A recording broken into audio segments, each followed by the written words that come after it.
Well, if you guys have stuck around for the story this long, I honestly can't believe it. I've got some hat hair now. I just drank a red Kool-Aid jammer even though I'm a grown man. And I'm going to proceed to finish this business and get to the end of the story. So, poem 1 started out as a friend. Poem 2, still friends, took that shot. Got rejected. She moved to Chicago. We didn't talk for a year or two.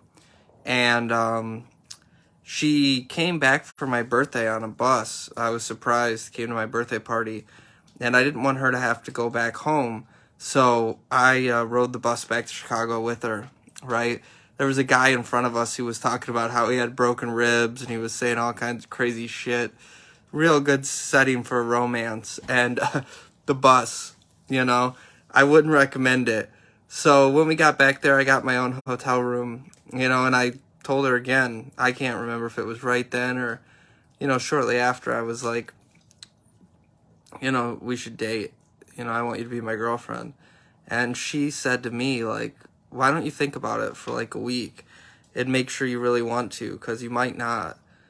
And, like, clearly I've liked this girl for like fucking half a decade and she's smoking hot. So in my mind, I was thinking, like, yeah, dude, like, that she's just like trying to let me down easy or whatever. But turned out she really wanted to date me and she just had a crazy thought that I might not want to date her.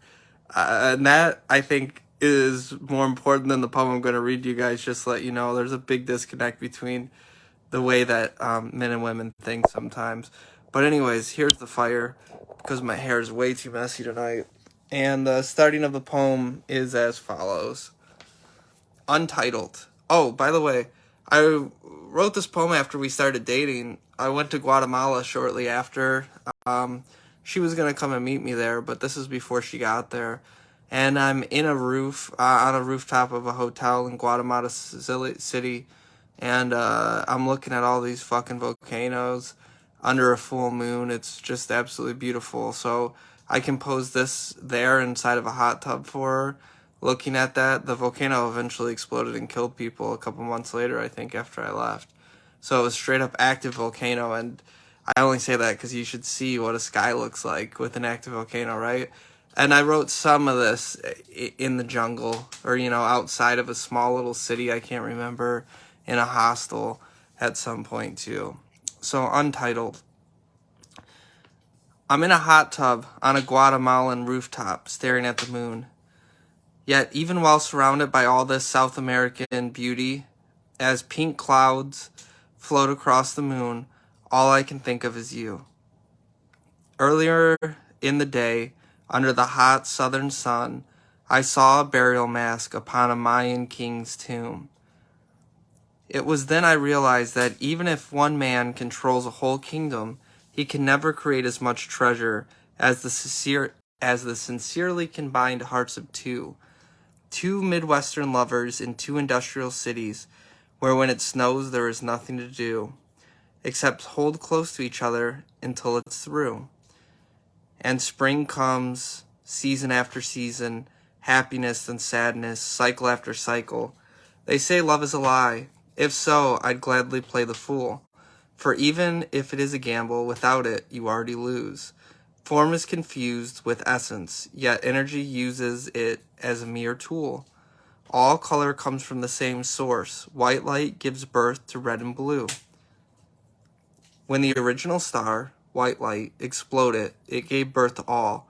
The rock, the tree, the ant, the lion, the tiger, the man. The colors, the joys, the pain. The most pleasant rain. The ultimate source of creation must be paid its due, for the sun inevitably sets on all life as a matter of course. Like a Mayan victim awaiting his fate on an altar, all forms of life are but a sacrifice to the source. I just want to hold your hand for a few brief moments until we are in the back of a hearse. Let's celebrate every moment above dirt. I guess what I'm saying is, I want to put my hand up your skirt to see what kind of knickers you're wearing, because making you laugh is the only way I know how to flirt. And when you speak, I hang on all your words. And when you're away, my soul burns. To hold you, to kiss you, just to be around you, my soul yearns. When you lost your faith in God, I think magic is what the universe wanted you to learn. Because when I look into your eyes, our finite time becomes infinite, and clocks no longer turn. If I must live, darling one, I want to live out this form with you, and do it again. For all that dies shall be reborn.